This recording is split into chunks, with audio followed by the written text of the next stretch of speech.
When the Islamic warrior Saladin conquered the Crusaders and took control of Jerusalem, all right, he entered into an agreement that the Muslims would protect the Christian churches. And so he appointed 2 Muslim families. Both of these families have been in Jerusalem for, close to 1,000 years. And each generation has passed down the key. The key. Right. The physical key. Mr. Judah said that the key he presently has is 800 years old. It's incredible. He had another key, but it broke. And this is a Muslim. I mean, yes. Adbi Judah is a Muslim. And he said it's a great honor for a Muslim to hold the key to the Church of the Holy Sepulchre, which is the most important church in Christendom.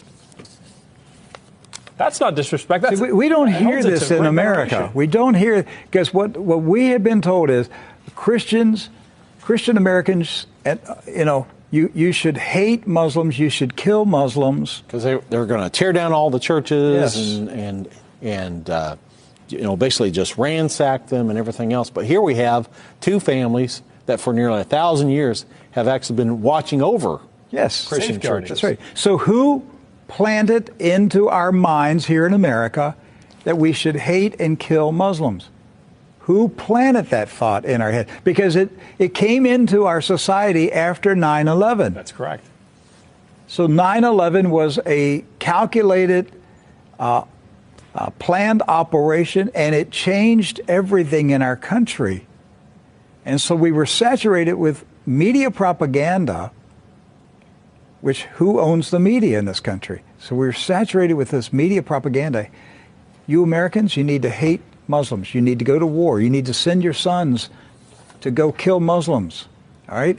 And yet, when you go to the Middle East, you find out that the Muslims, like Christians, are taking care of Christian churches. Yes. Do not hold animosity against Christians or Americans, except in the case where Americans are pushing for war in their countries or trying to take their land.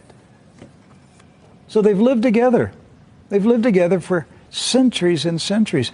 Jews, Christians, and Muslims have lived together for centuries. They were buying and selling. They were trading. They were doing business together. They were building houses next door to each other for centuries. And it didn't change until the Zionists came. Now, see, you say, wait a minute, I thought Zionists are Jews.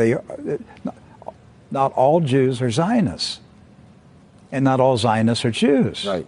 Zionism is a political movement. Yes. Right. It's an ideology. Yes. Not an ethnicity. And so when the Zionists came to Jerusalem and Palestine, basically in the 1920s and 30s and 40s, all right, they came to agitate. They came to infiltrate. They came to seize control. And so they formed paramilitary groups, like Irgun. And that's where Ariel Sharon and Menachem Begin, these guys were young terrorists. And so there's where the hatred started to come in. The fighting, the animosity, the bitterness. But it didn't start until the Zionists appeared. Jews, Muslims, and Christians were coexisting. Yes. That's right.